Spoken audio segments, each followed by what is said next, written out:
I had a good childhood.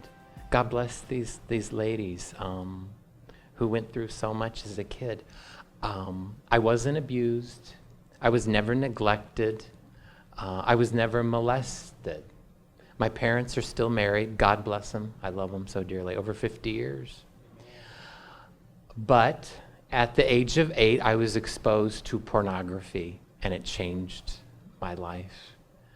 Through an older brother, I got exposed to, at that time, this was in the 1970s, to Playboy magazine. And I start the book that I wrote talking about Playboy and how it's so accepted nowadays. All the big starlets are in Playboy, movie stars, well-known men, Henry Kissinger, have been interviewed by Playboy. Playboy was my gateway to hell. Literally, people think I'm crazy when I say that because it's just everywhere. Playboy is huge. But it got me addicted to pornography. It was softcore porn. It was beautiful. The women were beautiful. The photography was beautiful. And it excited me as a little boy. I thought, wow, this is a whole world of sexuality and lust and pleasure that was opening up to me. Explain to us, though, where you found that pornography. Through my older brother. He had it in the house. We also lived behind my dad's business as a little kid. And I would go over to the men's laboratory over in the business, and they had all the Playboy and all the centerfolds in the bathroom. Dorothy Stratton, who I loved. I still love her. God bless her. And she was like my first crush. And I got very bored and kind of tired with Playboy after a while. I saw so many naked women, and I thought, gee, I want them to do something else. I want it to be more intense. I want it to be more exciting. My brother started bringing home Penthouse magazine. Wow, Yeah. These girls did more. And it was good for a while. Kept me interested, kept me excited. Then I needed something else. Then came Hustler. And then, wow, I just thought, this is great. It's got everything. It's got men, it's got with women, it's got women and women. It's just got everything in it. And, it satisfied me for a while. And, it was a good place to hide in that porn. I was a little boy. I was kind of artistic and maybe a bit of a sissy. And, it kind of affirmed my masculinity a lot, that Playboy and Penthouse and Hustler, because I kind of felt like I was part of, the adult group of men, because I saw men, looked at porn, enjoyed porn, and kind of made you a man, And so that's what I should do, too. I need to be in that porn world. Well, when I got into my early teens, the VCR revolution happened, and suddenly you didn't have to go to the peep show or the dirty movie house. You could have the porn right at home with the VCR, because my dad went and bought one of these VCRs, one of the first ones ever bought in the early 80s. And somehow I found this magazine or something, or catalog, that sold different kinds of books and videos, but they also had pornographic videos in there. So I was just taking cash out of my allowance, putting it in an envelope, and I was buying porn videos in the early 80s. Tracy Lords was my favorite. I had a lot of her porn, and I was a kid looking at child porn because she was about 16 years How old. old were you? I was about 13 and 14 years old. Yeah. So I had my own VCR in my room, and I was, masturbating constantly to all this different porn.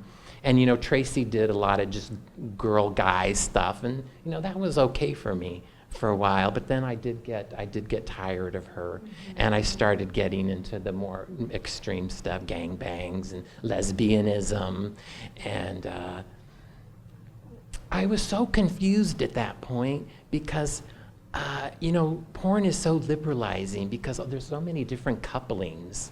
There's two men with one woman and several men with one woman and two women together, and, is homosexuality okay? Bisexuality? I didn't know. I was confused because I was having attractions to men in these videos. A lot of it had to do with my insecurity as a man because I saw these men in the videos and I thought, gee, they're manly. You know, they have all these women and you know, they're always so potent and virile, and I want to be like them. I want to be manly like them. So when I got to 18 years old, I didn't know what to do. And we live right outside of San Francisco. I said, I'm going to go to this city, and I'm going to kind of discover who I am. I'm going to figure out, am I gay? Am I straight? Am I bi? What am I? So, you know, you don't know what to do when you're a kid. And my whole life had been so saturated with sex and porn. I'm going to go to that place. I'm going to go to the Castro, and I'm going to go to the bathhouses. I'm going to go to the sex shops. I'm going to go to the peep shows. I'm going to go to the adult movie theaters. I'm going to do all that stuff, and I'm just going to figure it out. And there it's going to happen for me. Well, you know, a young kid, you're kind of trusting, and you don't know, and there's all these older men there, and, you know, they just wanted to use me. And I thought they were going to give me love. Because, yeah, I have such a good father, and he did give me love, you know, because we're Italian and we're affectionate people. But I just always felt insecure because I didn't really get that from my peers. I was just insecure as a kid.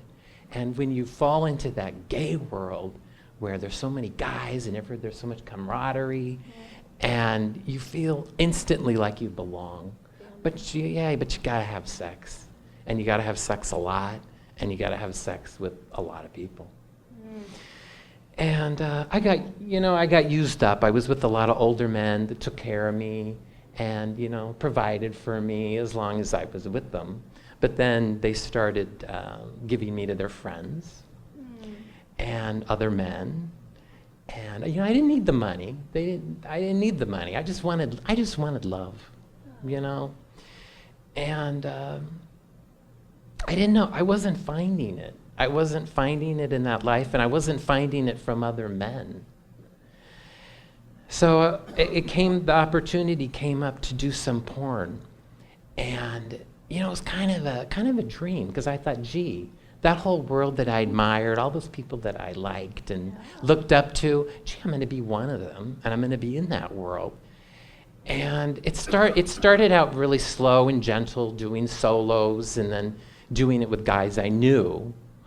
But then you do slowly and very progressively, and you get into more kinky stuff. Again, it wasn't because I needed the money. I just was trying to find fulfillment, and I was trying to find love. Because I know one of the ladies did say that you do get a lot of compliments. And I needed that when, even the first time I did a video, the man said, geez, you're so manly, you're so handsome, you do such a good job. And I was like, wow, yeah. I said, this is great. This is what I've been looking for. But it goes away, and then you want more. And, you know, I got older. And especially in gay porn, you're either going to be a little twink or you're going to be a daddy. And, you know, I was not going to be a twink anymore. That's kind of the young guy, thin, blonde, usually. And then the older porn stars, male porn stars, they break them in. Yeah. And they're the daddy. Because, you know, all of us gay guys, I think, we have that original womb. There's something in our masculinity. And we're looking for that father. Well, I found the Father in heaven. He's my Father, yeah. And, you know, I was getting used up, I was getting burned up, and I started to do some hustling and some escorting, you know, because it was a thrill in San Francisco to get to do that. You got to go to these crazy places. We're doing it outside in Golden Gate Park and in the Castro and the corners. And, you know, it was a new thrill for me. And at that point, I wasn't even worried about getting AIDS anymore because I think I wanted to die.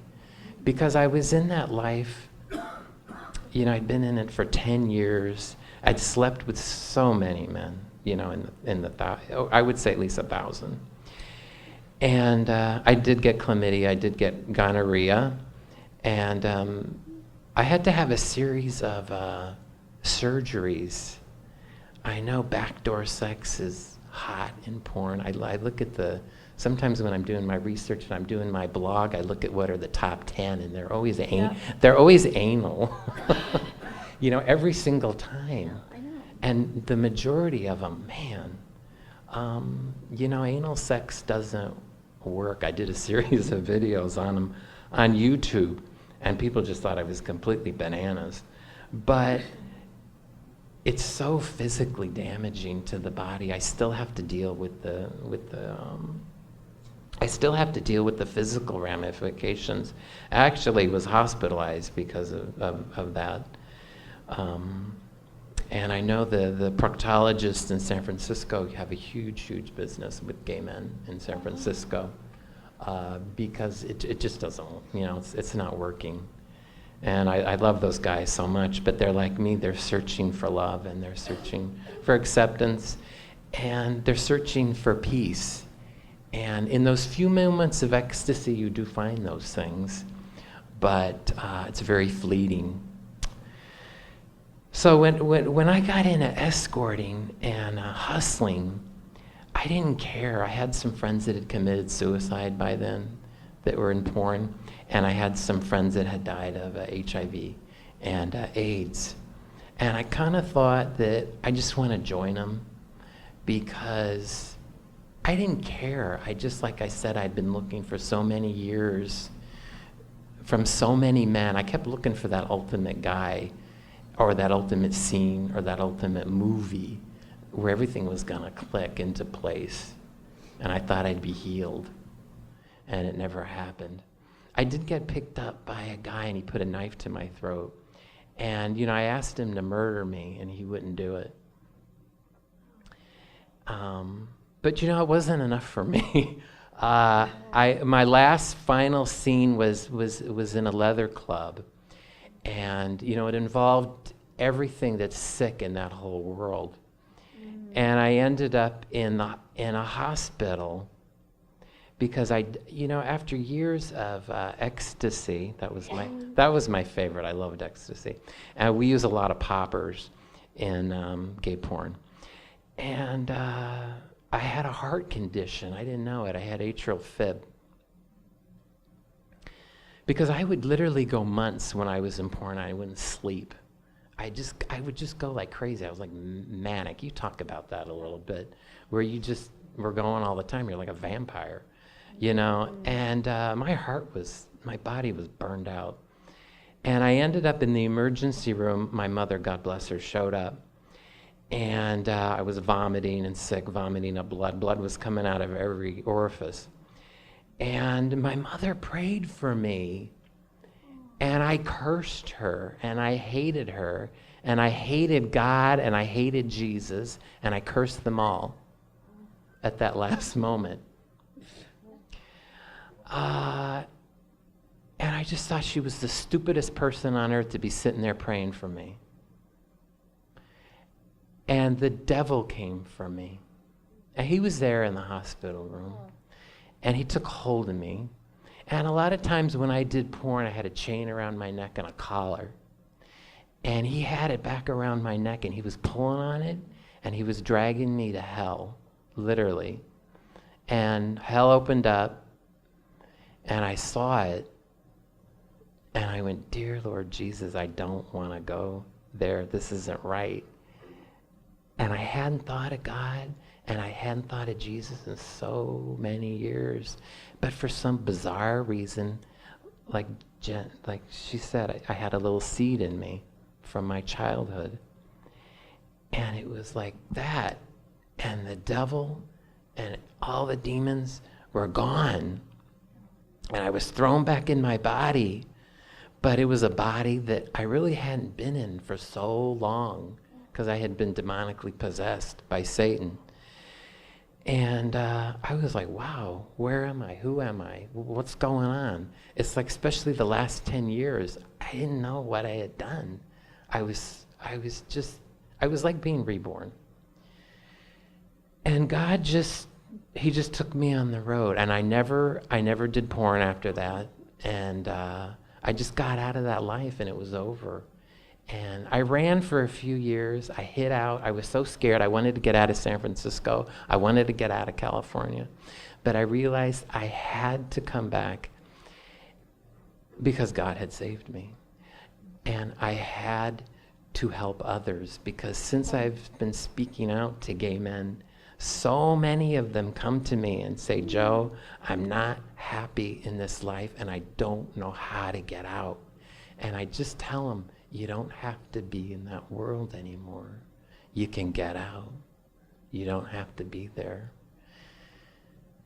And that's what I pray for my brothers and my gay sisters, that they just realize that God has given them a very heavy cross. It's a gift, this temptation they have.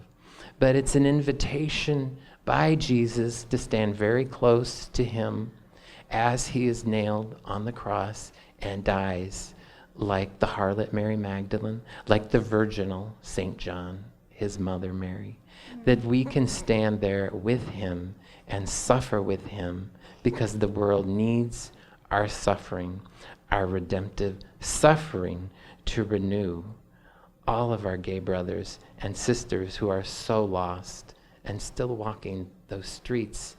They're desperate and they're hopeless, but they just need love. Thank you, sweetie.